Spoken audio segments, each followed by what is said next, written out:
Welcome to Learning to Glow, a show about wellness, skin health, and self-development. I'm your host, Jess. I'm a mom, entrepreneur, and skincare expert. I'm so excited to share tips on how to achieve healthy skin and bring amazing guests in the field of health, fitness, aging gracefully, and personal growth. Let's explore all different ways we can take care of ourselves as women, both inside and out, to truly shine. So let's get glowing. Hello, everyone, and welcome to Learning to Glow. I have a really exciting episode for you today. Our first ever interviewee on the podcast is back. Her name is Courtney Fletcher, and she is with Courtney Rose Acupuncture. Courtney is an acupuncturist who also does holistic skincare and microneedling. But today I had her come back because I wanted to talk about buccal massage. Some people say buccal and some people say buckle. So just keep in mind that we're talking about the same thing here. It is a topic that I've seen all over my social media and online. And I wanted to have Courtney on and share what the benefits are to this procedure because she now performs it in her practice. And it's technically called the sculptural facelift.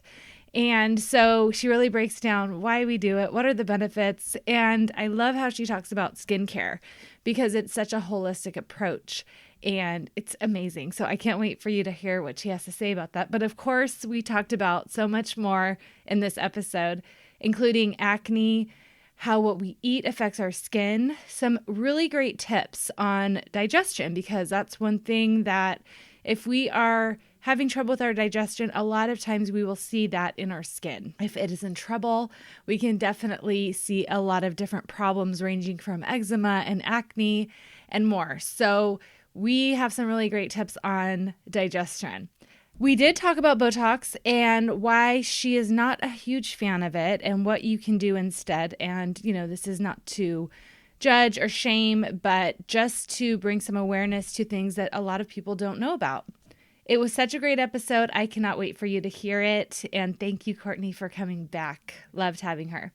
Let me know what you think of this episode. You can always do that by leaving me a review on Apple or Spotify. And don't forget to make sure you're subscribed on whatever platform that you currently listen to your podcast on. If you have friends that could benefit from this episode, make sure to send it their way. I know I will be sending it to my friends who have kids that have been dealing with acne and teens and tweens. So definitely some really good takeaways in this episode. Thank you for all your support. I appreciate you guys and enjoy Courtney. Hi, everyone, and welcome to Learning to Glow podcast. This is so exciting because I have Courtney with us today. Welcome. Thank you. Thanks for having me back. Courtney, you were episode 2. So you were my very first interview.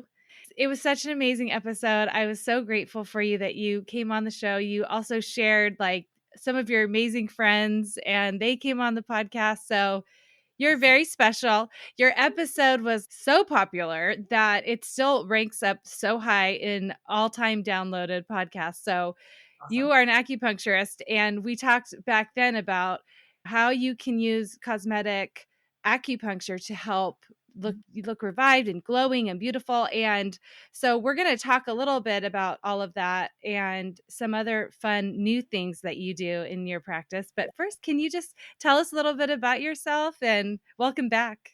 Thank you. I'm so excited to be back. Yes, like you said, I'm Courtney. I've been studying acupuncture, practicing acupuncture privately for almost 10 years now. And then, including schooling, I'm coming up on 15 years, which sounds insane. It's weird to even say that stuff.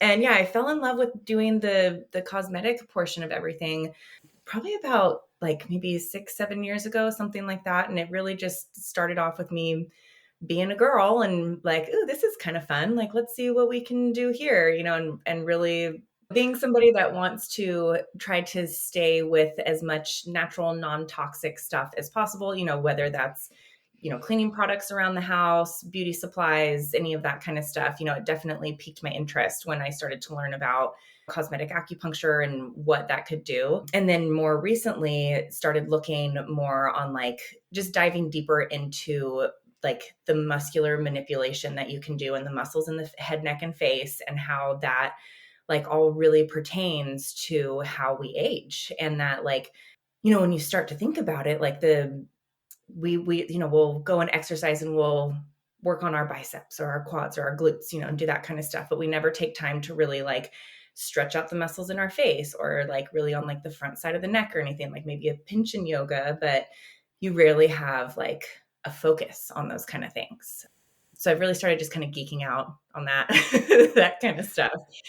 And it's been really fun to dive into like another aspect of what it, like our little community likes to call aging gracefully, because it's definitely, we don't like to put the label on it of anti-aging, because it's not a bad thing. Aging is not a bad thing. We want to embrace it.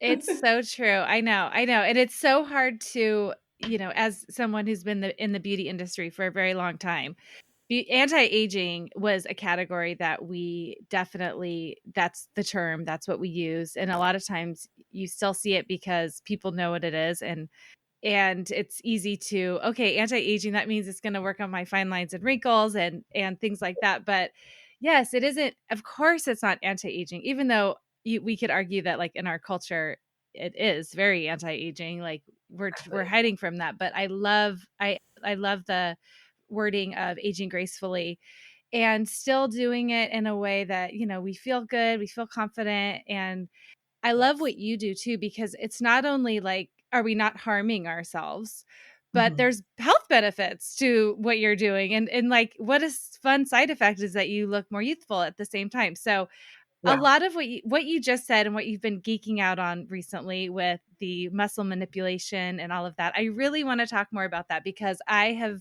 don't know much about this.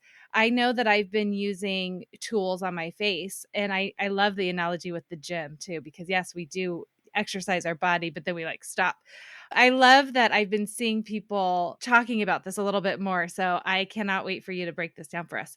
I thought Yay. we would start with, we need a little background, and we need to talk about why we're doing what you're doing and why it's so beneficial, especially for aging. And so I think the best place to start, and we talked about this before we hit record, I'm like, I think we need to talk about what fascia is.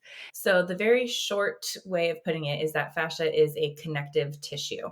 So plain and simple, it's just something that's in our body that connects one thing to another, kind of like, you know, like tendons or my ligaments. I'm like, what is the my brain? Yeah, like tendons or ligaments. Had a little brain fart there. But if to get a little deeper with it, if anybody, and this might get a little much, but like if you've ever, you know, pulled apart a chicken or anything like that, you know, for my cooks that are out there, when you do that, you can see that kind of very thin white tissue that like makes a little noise too when you go to pull it apart. And that right there is the fascia. So it's the thing that like holds all of our muscles together, helps to hold our body together. It's this very kind of fibrous but thin tissue that runs throughout the entire body. Very, very important, and one that I think has kind of been more like, you know, kind of more of a recent, semi-recent discovery of, you know, or being more recognized in terms of just like anatomy in general with stuff. Yeah. So when it comes to our face, how does it play a role in our face? Because I know like with the muscles in our body and the fascia in our body, that could be something that contribute to like muscle soreness and things like that. And like, what would it do when it comes to our face? So with our face, the muscles in our face are different than the muscles in the rest of our body. So a lot of them, some do connect to like the bones, and you know, like as we're talking here, like we're using muscles to be able to move our jaw up and down and all that kind of stuff. But then we have muscles of expression as well, another form of fascia that is in our face, and that one is the superficial musculoaponeurotic system. So it's quite the mouthful with that one, but it helps with holding those like floating, quote unquote, floating muscles in the face, holding them into place. So if that type of fascia or a regular fascia starts to get, you know, a popular term is like adhesions, or starts to like atrophy and get kind of malnourished and tight, it's going to pull the muscles with it. And those muscles are attached to the skin, because the skin is the way that we show our emotions. And so that starts to pull the skin and shows those signs of aging. It's a very interesting thing that like once you start diving into this stuff, that you're like, oh, we're straight up just doing like musculoskeletal work in order to get any of the results that we need to get. It's like, it's very interesting. So basically, we're able to manipulate those muscles, or maybe the fascia that is it more the muscles that we're manipulating when we're doing this type of work on the face, or is it It's both. it's both? Yeah, Okay. yeah, because you Okay. definitely they're all connected together, so you can't work on one and not work on the other. It's all smashed in like this little interconnected like spider web network in your body. Um, Okay. yeah, so you're definitely working on both, like one feeds into the other and yeah. One of the things that you were talking about earlier was you are doing a new type of treatment in your acupuncture center, and it's called buccal fat massage. Yes, so yeah, buccal massage, which the man who I trained with, got to give him major credit, Yakov Grishkovich. He would be mad at me for calling it buccal massage, but I use those. I'm like, sorry, Yakov, I'm sorry. I use that term because it's more popular. So, like we were saying with the anti-aging thing too, like it like makes my tongue like when I say that, but it's what people know. So the term, like what I'm actually doing is called sculptural facelifting. So it's a series of movements that are done on the face to help with manipulating the tissue of the face, so like the muscle and the fascia and that kind of stuff to help reset it, restore it, get it nourished, remind it that like, hey, this is where we want to be. I know you're over here, but let's go back to, where you were when you were a kiddo kind of thing. So yes, I have to make sure that I put at least the correct words out there. That's But perfect. And that gives a visual too. So it's like helping to be lifting. And I'm sure this will also help with like other signs of aging as well. absolutely. Yes. So, and what's nice with this type of technique is that like, obviously the main thing that we're focusing on is more of like we're talking about today, like the fascia and the muscle and that kind of stuff. But as we were saying earlier, everything's interconnected. So it's actually working on the fluids that are in the face and the lymphatic system as well. So if we have any like puffiness that's going on or like bagging under the eyes or any of that kind of stuff that's, from water, not from fat distribution in the face, that's going to help majorly with that. So it's like, it's crazy even with like one treatment, these ones are best done in a series, but even with one treatment, like you can see when people walk out of there, they look like they just got the best vacation, best nap. Like they're just in this like glowing, like there's nothing that could be wrong in my life state on their face. Like it's so, and internally as well, because I do include the acupuncture in with it at the end. So we're really working on resetting the nervous system, getting like the inner workings of, of your body aligned and in tune while still going and working on the face and saying like, hey, this is where we want everything to be and getting it all leveled out, moving out any of those stagnant areas, all of that kind of stuff. Like it's really neat. It's really, really neat. That is amazing that it can do all that. So tell me, I've seen videos of what it looks like. And for people who've never heard of this or seen it, like tell us a little bit about what it actually is like when you're actually doing it. Okay, so with the process, so I start off initially with opening up the lymphatic passages. So we just do some pumping techniques that are on like in the armpits, up on kind of like the neck, around the ears, and on the chest. So that helps with just kind of, gearing the body up and saying like, hey, we're about to do some work. Like, let's open up the floodgates basically. So everything can like, flow nice and smooth throughout the body. Then we follow with doing the external maneuvers, which we would just, consider massage, quote unquote. But again, like, sorry for saying that. So then, yeah, so we go and do like what I call external massage. So it's like what we're all used to of just working on the outside of the face. And a lot of it is repetitive movement. So we're just sitting here telling the body over and over again to like, come up in here, go in this direction. And it's very rhythmic and like almost a little like meditative, like I did one last night and I ran about 15 minutes over because even as the practitioner, I get into it and then I start to like zone out and I'm just like, oh, I'm like flowing on, having a good old time. It's like, sorry, I hope you're not trying to rush home. Like I kind of got a little lost here. It's like grooving. So we start with that with the face and then we put some gloves on and we actually do work inside the mouth. So if anybody has had head injuries and gone to PT, they're probably familiar with the term of like a buccal massage or buccal adjustment, any of that kind of stuff. This is going to be a little bit different. With PT, they're obviously going to be a little more aggressive with things. But this one, again, is like gently reminding the body of like, hey, it's okay. You can let go here.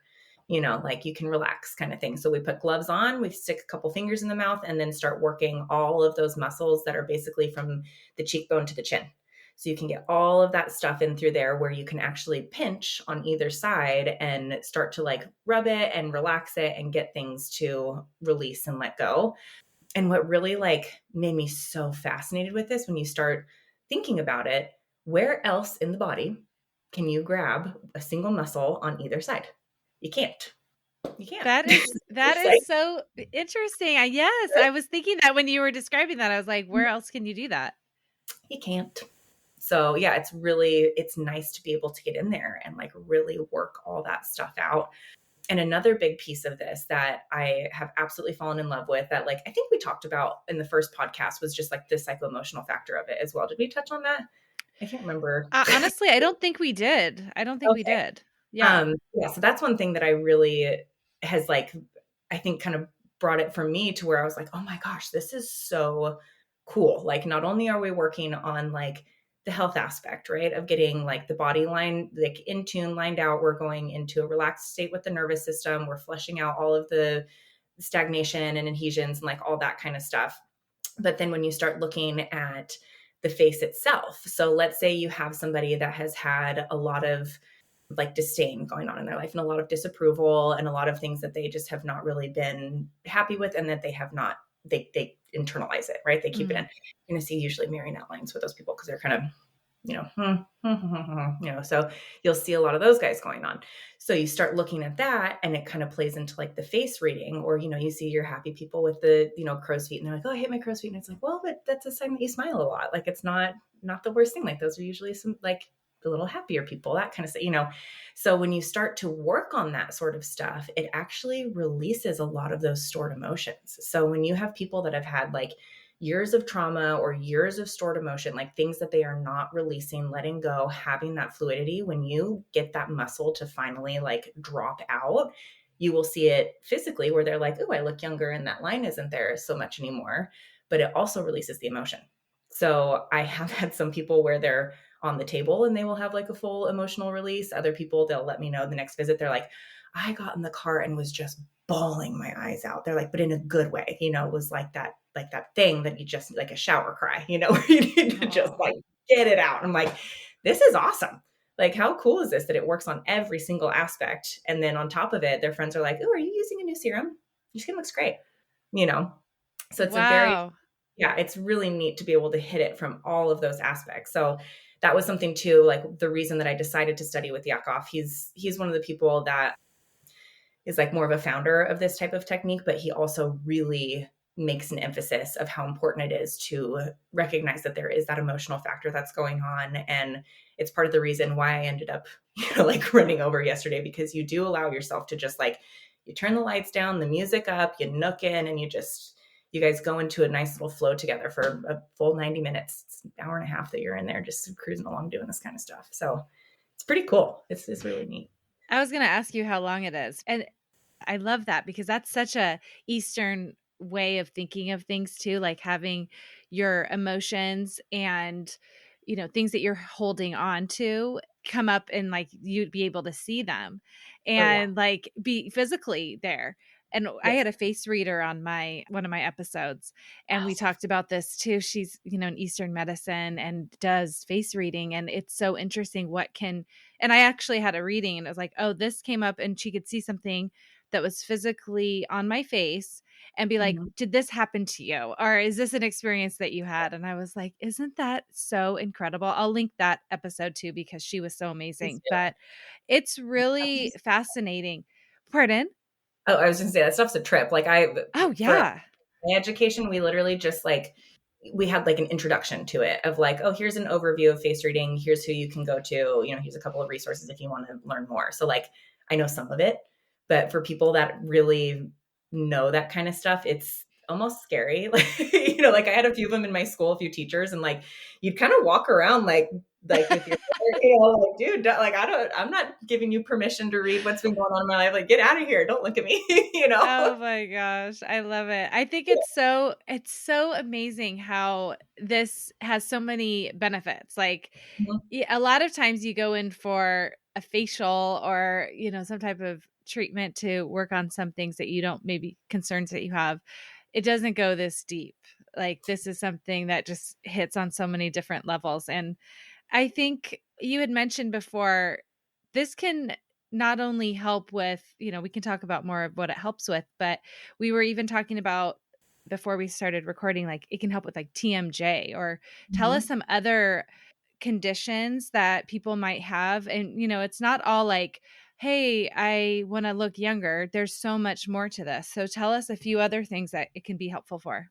I mean, TMJ is definitely going to be one of the big ones. And then also looking at just like muscle tension throughout the face. So if people are getting like headaches, migraines, like that kind of stuff, if it's more tension related, like obviously we have to, you got to have a conversation and discern that sort of thing. We don't want to send too much energy up either and cause that. But yeah, there's a lot of different stuff that it can help with. But it definitely is like geared mostly into that like tendinomuscular pain management, like that kind of stuff. And that's where like I'll do a little bit of an overlap with the acupuncture facials versus the sculptural facelifting, finding out what my patient's coming in for, what they're experiencing. But again, kind of like overlapping between emotional states, physically manifesting in the body. Who has TMJ that is like chill with everything, right? Like if you have TMJ, there is something that's going on that's stressing you out in one way or another, and there might be a different emotion that you can attach to other than stress, but like there's a reason why we're clenching up and through this area. So again, that's what's just really nice with being able to work on that psycho-emotional aspect, throw them on some herbs maybe. And with any of these treatments, I always do like a full intake initially so that I actually get to know the person and get to know like what's going on. And we do talk about emotions. We do talk about their life. And, you obviously have to find the fine line of like, I'm not your therapist, but like, fill me in, like I want to know what's going on. It's actually going to help with gearing the treatment in the right direction. Oh, I So love that. yeah. You Yeah. can And if really customize it. yes, absolutely.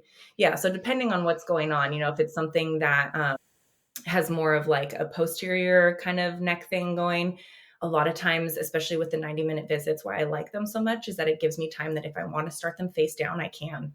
It gives me time to actually be able to do a back treatment. I can do cupping on their back, do some like actual full muscular manipulation through there, get all that stuff to drop out. Because especially a lot of us women, like, I loved this saying. It always just sat with me.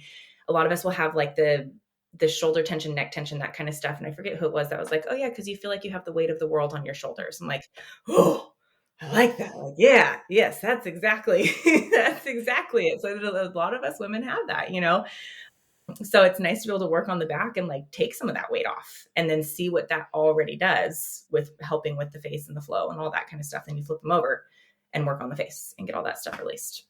That's so But cool.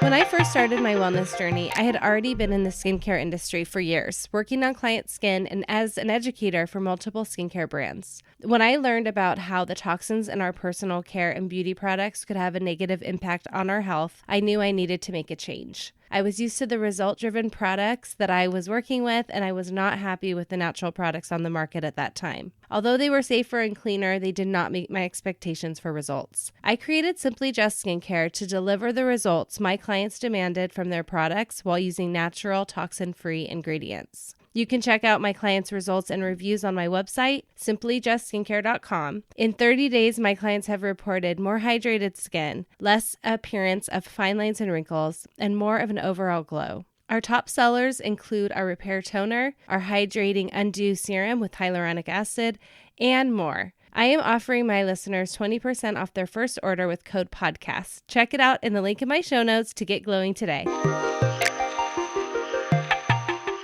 I feel like, one of the things, I was just a guest on a podcast, and one of the questions she asked me was about like, what's the difference between holistic skincare and natural skincare? And I was like, well, it's not like versus, it's like, and, right? Like what you're talking about with your treatments and how you treat your clients and your patients is you are treating holistically. It's not just like one spot. You don't just do this one thing for this one area. A lot of times, especially with Eastern medicine, things are stagnant. We need to move the energy and we need to move the lymph and all of that. And that's not something that we really ever talk about in the West, when you're going to get a facial. I mean, obviously massage helps with moving lymph and all of that, which is great. But I think even when you think of other skin conditions like acne, and this is what came up with holistic skincare for me, was when someone has such a severe case of acne, it's never just, in my opinion, just be happy with taking a cream home. Like, why is there so much acne? Like, what is going on? What is causing this breakout? And I know that you can probably talk to this a little bit, like with people who have had acne. I mean, I'm sure there's a lot of stagnation and things that need to be detoxed, but can you Oh, yeah. talk more about acne? Oh, absolutely. I love talking about Oh, acne. good. So there's actually what I love with Chinese medicine is that, and I'm sure there's other, you know, alternative medicines out there with this too, but we have different types of acne. And I know, on Western side, they'll show like cystic and blah, blah, and all that kind of stuff, but we will break them down into all these tiny little bits and pieces. So you have like yin type of acne and yang type of acne. So for those that aren't familiar with that, yin and yang, our lovely little, the black and white symbol that does the little thing in there. So that's a basic principle in Chinese medicine.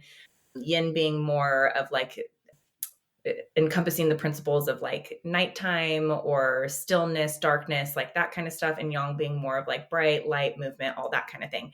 And hot and cold between the two also. Mm-hmm. So when you have a yin type acne, that's going to be the one that tends to be more of like it's not going to be hot and red on the face. It'll be more of like those bumps that never fully express, and is like, I mean, kind of cystic in a way. Cause right. It's not like but it's not the redness that's coming up. So it's a lot of that, like, for lack of better words, very pussy, deep, stuck in there kind of stuff. And then more of the yang type acne is when you have that, like, typically what we see more with like teenagers, where it's like a lot of that red, hot, expressive, things are constantly moving, coming out, like that kind of thing. So we get to discern between those two and then go from there. Like, what else is happening inside the body? What other symptoms are you experiencing with what's going on? And then you treat from that and you go on, I mean, I know a lot of people now are like, which I'm like so happy. Like when I learned this stuff, and I hate to use this term, but everybody's catching on, where I'm just like, yes, the gut. Thank you. Like that is such a huge thing when it comes to skincare, making sure that your tummy is balanced with everything, and like what you're eating and having that correlation between the two of them. That's going to play a huge role in how your skin is doing. But there's a lot of other factors too. The nice thing is that, again, going back to the gut, you can control those factors, or, either hinder or help those factors depending on what you eat. So I personally always go back to the gut when it comes to skin stuff, because if you're, let's say you're experiencing like vivid dreams, insomnia, anxiety, and you have this like hot red acne, right? So these are all like heat symptoms or yang type symptoms that we see, but your favorite food is serrano peppers, spicy stuff. You go to Del Taco and you put like 20 Del Scorchos on each taco you're eating. It's like, we're not doing any favors here, So it doesn't matter how much herbs you're taking, how often you're coming in for acupuncture, like we are working against, it's an uphill battle. So you have to make sure that we're fostering that kind of stuff. And like, even speaking from personal experience, like I was one of those people into my 20s, I was still getting acne, and mine was a little bit more of a yin type acne. And it would like, pop up every so often. I would still get like the little pustules that would express, but it would be maybe like one a day kind of thing. And I'm sitting here, I'm like, okay, like I'm not a teenager anymore. This is annoying. Like, what the heck is going on? This is stupid. So I go into acupuncture school, start talking to my teacher, and I'm thinking that I'm doing all the right things, right? So start talking to one of my teachers, and he's like, well, what are you doing for breakfast? Like, how are you starting your day? And I'm like, well, I'll have a glass of orange juice and I'll have a smoothie. And, usually that'll be it for like a few hours. Then maybe I'll have a salad a little bit later. And then, for dinner, hot meal, whether it's protein and veggies and that kind of stuff. So I'm thinking I'm like crushing it, right? Right. Not too bad. And like, everybody's probably sitting here listening to this, like, yeah, Court, not too shabby. But when you look at it, I had a yin type acne. I was dumping a bunch of cold, raw food into my gut first thing in the morning. So it's the same thing as that person with the hot type acne eating spicy stuff. I was eating too much cooling stuff. And he kind of chuckles and looks at me. And then I had phlegm. So oddly enough, like juices, I love a good glass of orange juice or grapefruit juice. Like I still do. But you have to taper it. You can't have this be every single morning. They actually produce a lot of phlegm. And if you start to pay attention to your body and you wake up without any phlegm, take a swig of orange juice, you will notice that there will be a little bit of phlegm that starts to happen. And that goes throughout the whole system. So I'm dumping cold and I'm dumping phlegm. And of course I have cold phlegm acne that's popping up. So he tells me, he goes, why don't you cut out the juice and cut out the smoothies just for like a month? And I was like, what are you talking about? Like, you're crazy. No, they're great. He's like, just try it. Just experiment. 30 days, no smoothies, no juice. Start off with something hot in the morning. Start off with some tea, that kind of thing. I'm like, all right, sure, I'll do it. What happened in 30 days? My No skin got acne. super clear. No acne. Yeah, it's just like, well, okay. So there's that. So it definitely, and I wasn't doing anything else different. I wasn't taking herbs. I wasn't going and getting acupuncture, even though I was in school for it, like maybe one treatment here and there, but I wasn't like hitting it heavy. It literally was just cutting out consistent smoothies and juice first thing in the morning and starting off with something hot in the morning. That was it. Oh my gosh, that is so wild. You were the first person, I had heard this before because I've done acupuncture throughout my life and it's really helped me. And I've had a lot of different issues that I've had to go for. But there was one thing that it was just so hard for me to give up, and that was cold drinks. And Yeah. when we talked the last year, like a year, it's been over a year since we had our first conversation. And I remember just thinking, oh my gosh, how am I going to give up my cold stuff? Because obviously I don't know. Does that mean I must be yin if I like all the cold stuff, or maybe I'm not and I shouldn't be. I don't know. But I know most people shouldn't be waking up and having like ice And water and nobody nobody. water. Sorry, nobody. And for the audience, I'm pregnant right now and my stomach's been all funky. And that's literally been the one thing I can drink is ice water. And every time I take a sip, I'm like, oh, I'm sorry. I'll fix this when it gets here. Okay. It's the only thing that goes down.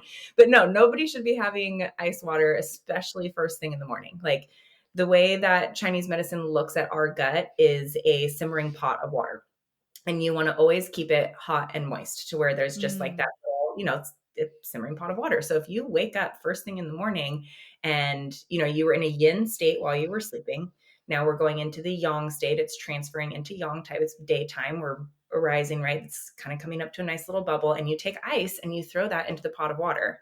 Then all of a sudden your digestion is going to be screwed for the rest of the day. So even if you're eating an excellent diet, it still is going to affect how you actually metabolize that and how you are able to like make use of the nutrients that you're eating, So like I was saying, like I wasn't eating bad when I was in school. I wasn't eating bad at all. I had a pretty balanced diet according to, the Western way of looking at foods. I'd get a gold star. But it's the temperature of foods and the type of foods. It's that cold, raw stuff. And especially for women, especially for women, like we tend to be more depleted. We bleed every month. Like we lose a lot of stuff. So we tend to be the ones that either we would call yang deficient or yin prominent. So yeah, like really the only people that can handle like these juice cleanses, oh my God, they kill me. Don't do a juice cleanse. Those kind of things, those just like break my heart when I hear people saying they're going to do a juice cleanse, especially when you have women that are more like a very lean type. And they're like, oh, I just want to get those last 5 pounds off or my tummy's off or whatever. I'm like, this is going to screw up your tummy even more. The only people that can handle those are your Santa Claus men. Like that's it. And those are the people that you'll see that are, they have their Instagrams and stuff. And they're like, oh yeah, I did this juice cleanse and now I'm doing great and blah, blah, blah. And it like turned their psoriasis around and they had, arthritis and they had all this stuff and blah, because they had all these like hot type stagnations that were going on. They finally started dumping a bunch of cold stuff into it. So like, yeah, that makes sense. But eventually they're going to flip into the other direction and get to where things are going to start to pop up again if they keep it up. That's really good. That's a good tip. I know. I wish I could go back in time and tell myself not to do the juice cleanse. I did do one. I was really hungry. That's all I know. They're like, you'll be fine. You're not that hungry. It's 4 juices. I'm like, I disagree. I'm hungry. So thank you for reminding me that I do not use ice in my water anymore. I know that's a big deal. Like this podcast, I'm telling you, it's made me give up a few things, but it's all for the best. So did you feel, then it's like, that's what I always tell people. I'm like, listen, we're going to experiment. Nothing is permanent.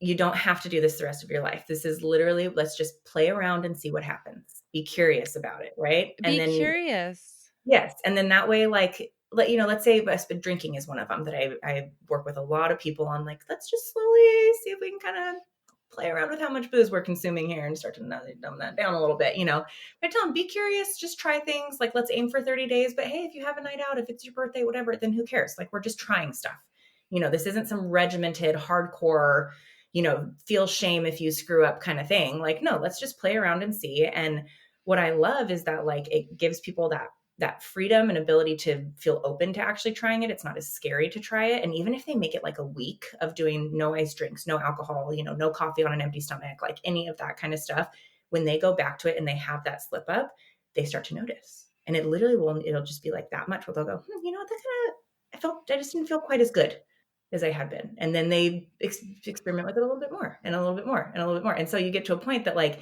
we chuckle and say, yeah, you give up some stuff. And maybe some people will be like, I don't want to give up anything. It's like, but you don't miss it, and then maybe every so often you'll have it and then you pay for it the next day and you know why. And it's not a mystery as to why you have these symptoms and it's not scary. And you're wondering like, oh, I'm getting older, I'm dying, I'm 30. And so that means everything's going to fall apart. It's like, no, you just have some habits that you thought were good and they're not. And you've been doing them for probably about, I don't know, 15, 18, maybe even 20 years, something like that, or possibly even your whole life, depending on how you were raised. So like that stuff adds up. So you just play around with it. Yeah. And then you get kind of more interested in the good feeling than the thing that you cut out, and feeling good and having energy and all that. And I know this is not totally off topic because it has to do with healthy digestion. So I think it's important to ask, but so you're in acupuncture school and you stopped doing the smoothies. Mm-hmm. So what did you do instead? Like what, and like, give us some ideas, like from not just like from the digestion, from the Eastern way of thinking of things, because I had a smoothie this morning and I'm a big fan of smoothies. I actually am sensitive to eggs, so I can't eat eggs. Yeah. And I'm off dairy. So I'm like, what do I have left to eat beyond air? So like help us with some healthy ideas. And of course eggs can be one, but like whatever, tell us what you did and tell us what you think are some like better options, because I think we all need to work on our digestion. And back to, to the acne.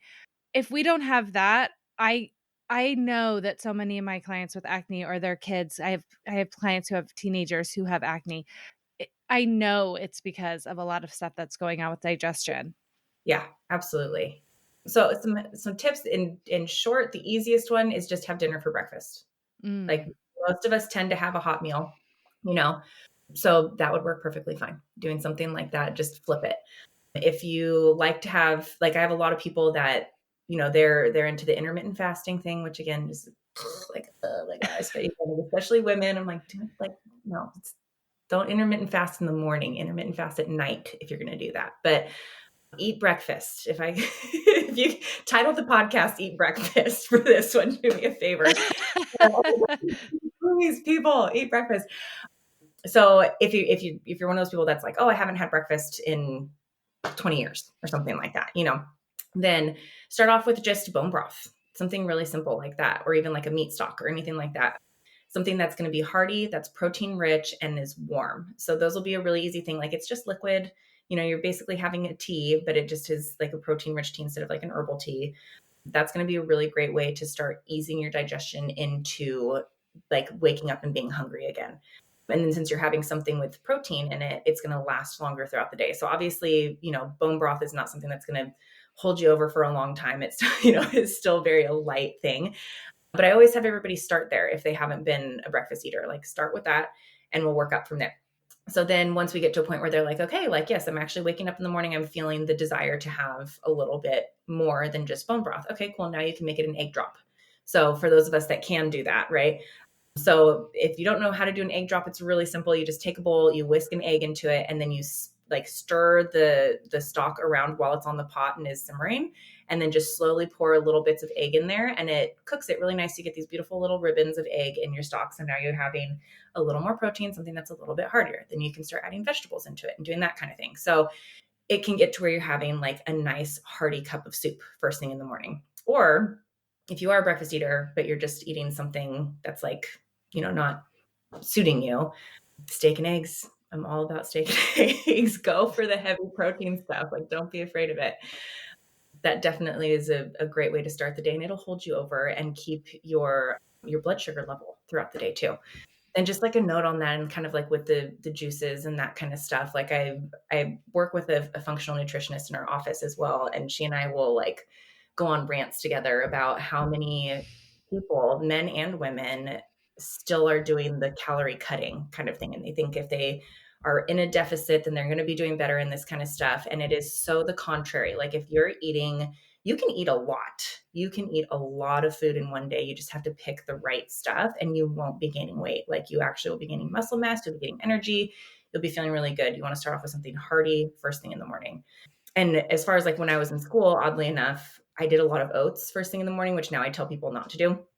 Because again, that's going to be something that's more carbs. It transfers into sugars really quickly. You burn through it really fast. You get a spike and spike and a drop in the blood sugar. So it doesn't hold you over for quite as long, but something's better than nothing. So, for anybody that's like, I hate breakfast, my stomach hurts when I wake up in the morning, I don't want anything to eat. If that means that oatmeal is the only thing that sounds good, then just start with that. Who cares? Like we can fine tune as we go along the way, but just like get your body going first thing in the morning. But and at least it's warm. Yeah. Yes. At least the oatmeal's warm. Yeah.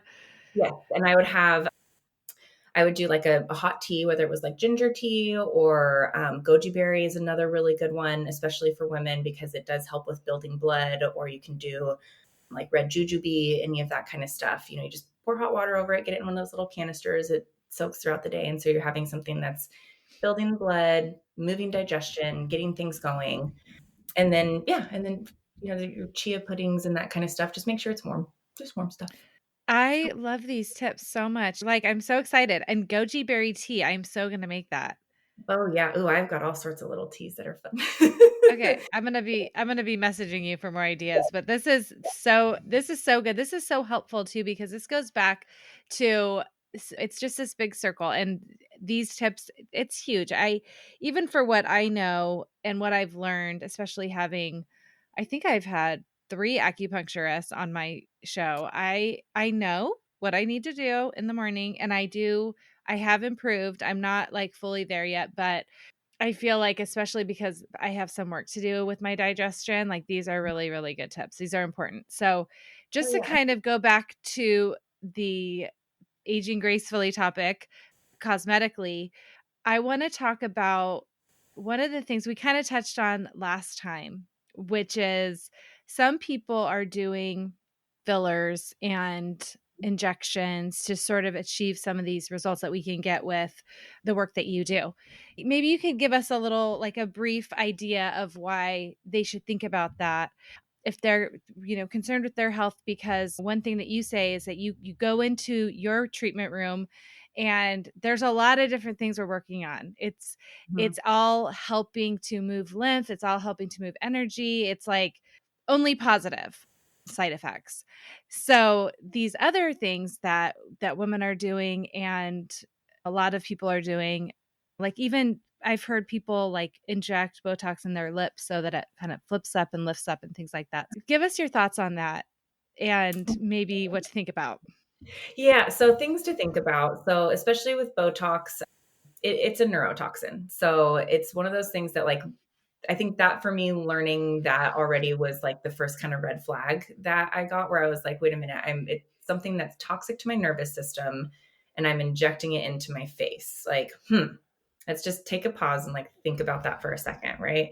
And then the whole purpose of Botox is to kill the nerve receptor to the muscle that tells the muscle to move, to make an expression. So that was enough for me to kind of draw a conclusion for myself that I was just like, this just doesn't really seem like something that I personally want to do. And, I always like to preface this conversation with like zero judgment. I have patients that do come in that have had facelifts. They still continue to get Botox. Some of them still continue to get fillers. We'll work around it, any of that kind of stuff. Like I support everybody in whatever journey you want to go on. Again, this is, my specialty is the one that is to not do that. So anyway, disclaimer. But yeah, that for me was like a kind of like red flag, where I was like, I just don't know about this. Then you start to dive a little deeper with it. And I honestly still haven't even done like an ultra deep dive into Botox, because for me, I'm already pretty settled enough at that point, so I'm not too curious about much of it. But But even scratching the surface, you start looking at stuff and seeing, some of the side effects and some of those kind of things. And it does come with a warning label. Like there are possibilities of having,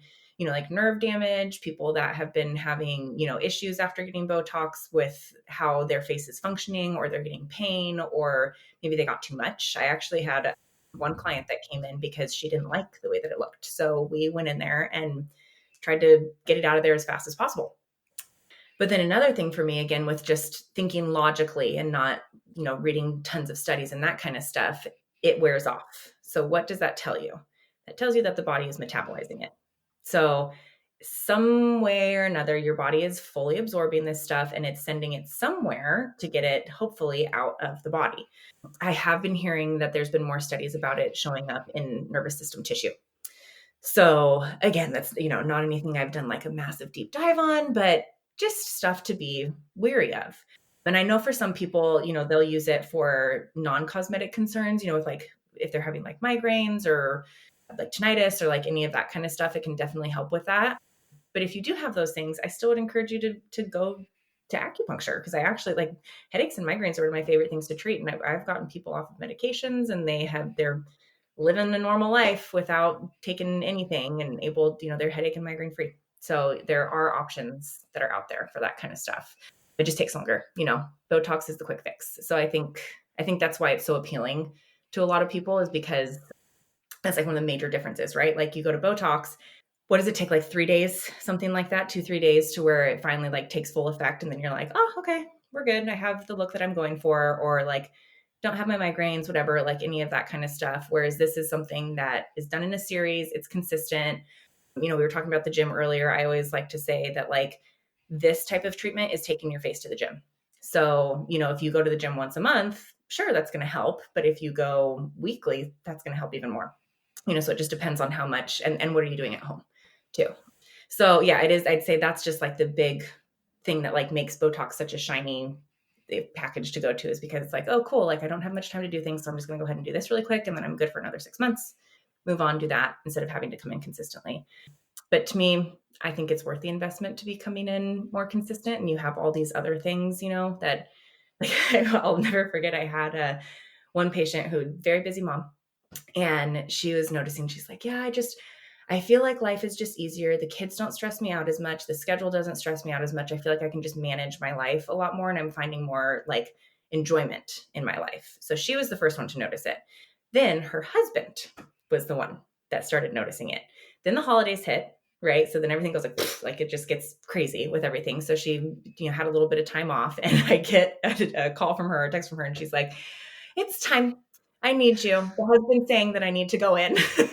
That was like the biggest compliment, that like she wasn't even the one. It was literally her husband that was like, go back and see her. Like everything's just easy. Like the house is just easier, like with this kind of thing. So to me, that's worth it, worth the investment with that. But yeah, I don't know, the toxin stuff just kind of just makes me weary. And we don't, it's new when you really think about it. So we don't have years and years and years and years of data to see what the long-term effects are.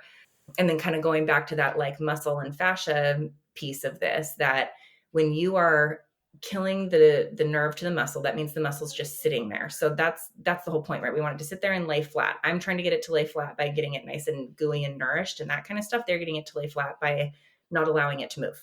So after a while, if something sits there not moving, what happens? Like, right, if you break a leg, what happens to that leg? It gets really freaking skinny, doesn't it? It just like atrophies away. So same thing's going to happen in your face. So the muscle will start to get less nourishment going to the area. It's going to get thinner. It's going to get tighter. It's going to start to pull together and will more quickly, for lack of better terms, start to resemble beef jerky. So, and then it pulls the skin with it. So that means you're going to have to be going and getting more Botox more frequently, which you see, like they'll tell you, okay, you're going to come in every 8 months. Now it's going to be every 6 months. Now it's every 4 months. You're going to be dependent on this stuff, because eventually that's you're going to need it in order to maintain that look that you're going for. Whereas like with this kind of thing, again, like I get people onto series, we get you in a happy spot, then we just do like monthly maintenance unless you want to come in more frequently. Just kind of depends. I love how you can also like come in for whatever you're treating that day, But when I remember getting and it was just like, whatever the time was, 20, 30 minutes, it was like I was just able to take a nap or Mhm. really relax. Like I felt like I had a massage when I left acupuncture. So there's so many things that you're also treating. You're helping with your stress, like the mom that you see, and just so many other things that really just help our overall wellness. That just adds positivity to our wellness and health instead of taking anything away. So, Courtney, I love you. You are amazing. So, thank you for coming back and sharing this with us. Absolutely. It's been a pleasure. Yeah, so tell us where we can find you. I know that you're pregnant, so you're going to be on a leave, but tell us where you are and where we can find you and on Instagram and all that good stuff. Yes, so you can find me Instagram and website are both Courtney Rose Acupuncture, and that's spelled a G way with a C, not the K. Yes, that'd be the best way. And then yes, I am going to be taking leave for a little while, but I do have an amazing temp. We were talking about her a little earlier before we started recording, but she's a cosmetologist and an acupuncturist. So I just Wow. hit the jackpot with this girl. I'm so excited to have her come in. So yeah, she knows a ton, and she obviously is how we are with everything, where she wants everything to be super clean and holistic and all that kind of stuff. So yeah, really excited to have her in. So the business will still be running. It'll just be on a, more of a maintenance pace than anything, but she is accepting new patients. So if anybody new does want to come in, that's definitely an option. Okay, I'll link all this stuff in the show notes. And thank you again for being here. It was amazing. Yeah, thanks for having me. Thank you for listening to this week's episode. Please subscribe and review so we can reach more people who want to learn to glow alongside us. See you next time.